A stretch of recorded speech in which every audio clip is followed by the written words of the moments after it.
Hi, this is Grandpa from Grammy Grandpa Read, and today's book is called Zeke Pippin. It's by a famous author named William Steig. He has a few books out there, and it's a scholastic book. Zeke took the harmonica home and thoroughly cleaned it with his toothbrush, using his father's schnapps as a disinfectant. And then he spent countless hours wherever he could find solitude, even out in the rain sometimes, training his mouth to blow the sounds out and suck them in. He proved to be a natural musician. Finally, one Sunday in June, when the family was lazing around the living room, Zeke whipped out his harmonica and started regaling them with the prelude to La Traviata. "Wow," said his sister. "Bravo," his mother cried. Even his father crowed, "Isn't that boy a Pippin?" But the next moment they were all fast asleep, and it was the same story at every single one of Zeke's would-be concerts. Somehow the Pippins went out like a light, no matter how merry the music. Their rudeness, his father not only slept but snored, was like a slap in the face. "Is this bunch really my family, the ones who claim they love me?" Zeke asked.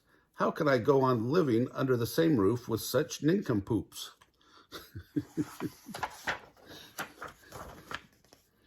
Zeke pretended to be indifferent to this insulting behavior, but one night he secretly packed 2 suitcases, the first with food, the second mostly with food.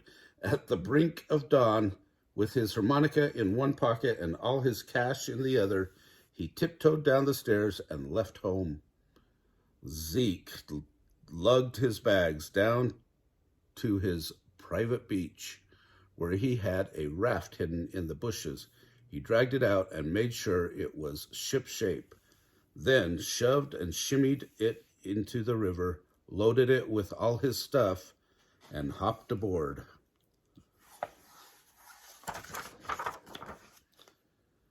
And there he was, as the red sun rose. The independent Zeke Pippin was drifting down the Hickahally River, face to face with the wide open sky. Sometimes his raft turned this way, sometimes that way, and sometimes it twisted completely around. After a while, he snacked on a slew of bagels, plastered with peanut butter. Later, when his mouth came unglued, he zizzled and zoozled on his harmonica. There's a lot of fish in that river. Stuffed with bagels, Zeke nodded off. Nodding back on, he noticed he had company, an egret. He decided to treat his visitor to some good music. Guess what happened? The bird fell fast asleep, just like his family. Zeke studied his instrument, and for the first time it struck him that it had no label. Was this some kind of weird magic harmonica that had fallen from the town garbage? An excursion boat churning up the river presented the opportunity for an experiment. Zeke launched into a jolly folk tune, and as he pretty much expected, the passengers started clapping, then dozed off. No two ways about it now, Zeke was the owner of a supernatural mouth organ.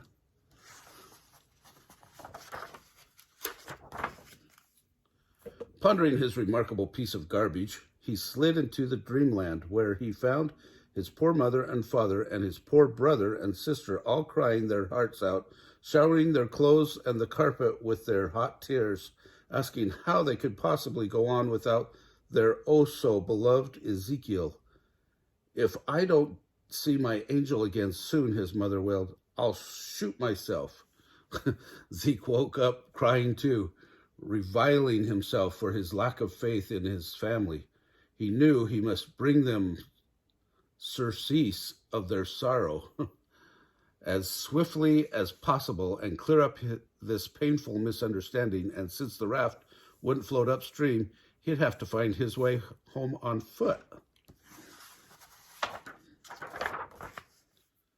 As the sun was thinking of setting, Zeke was struggling to reach shore, pausing now and then fortifying himself with some licorice.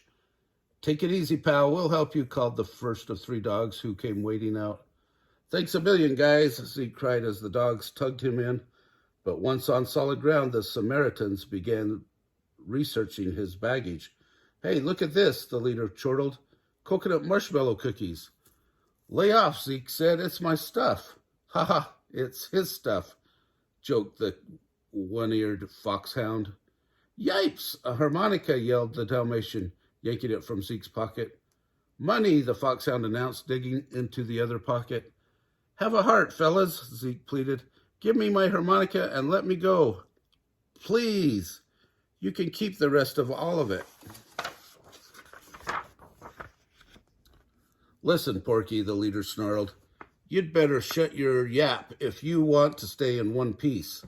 The dogs hustled Zeke to a rundown shack where they tied his arms behind his back and began debating how to dispose of him. "Let's drown him," the Dalmatian suggested. "How about baking him?" said the hound.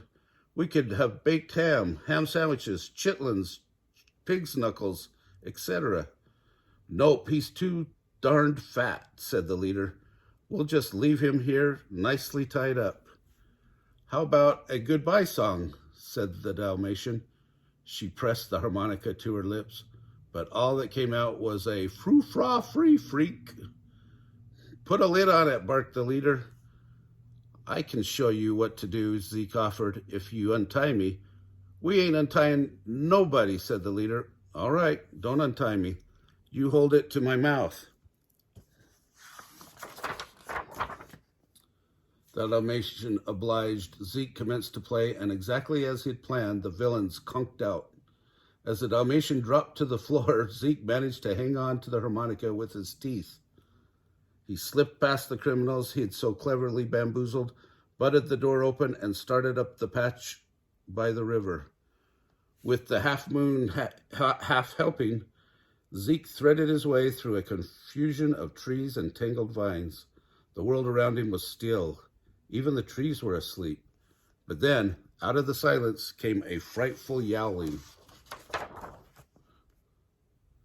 2 nanoseconds later, a death-dealing coyote had him pinned to the ground. Zeke was so scared he couldn't breathe, but when the coyote's claws pierced his flesh, he somehow squeezed out the opening bars of the only song that came to mind.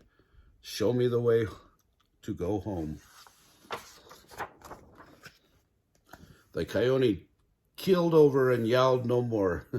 Zeke played on a bit longer to make double sure the wretched carnivore was unconscious.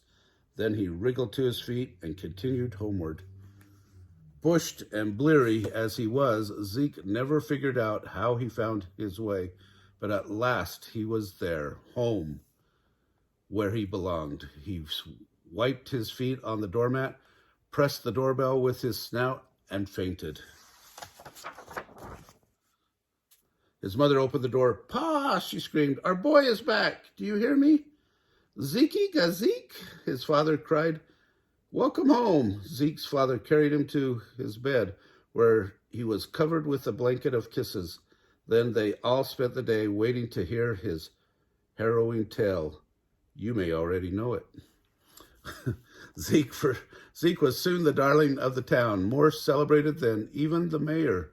Grateful parents smothered him with hugs for serenading their children to sleep, and patients in the Quahog Hospital unanimously preferred his music to sleeping pills. For his next birthday, Zeke's parents gave him a regular harmonica, which he often played at the Grange Hall before an unraptured audience. As for the garbage harmonica, he always kept it on his person. He would have felt naked without it. Oh, that's an interesting story about Zeke. Anyway, if you like that, smash the like button down below, subscribe to our channel, and watch the playlist for animals.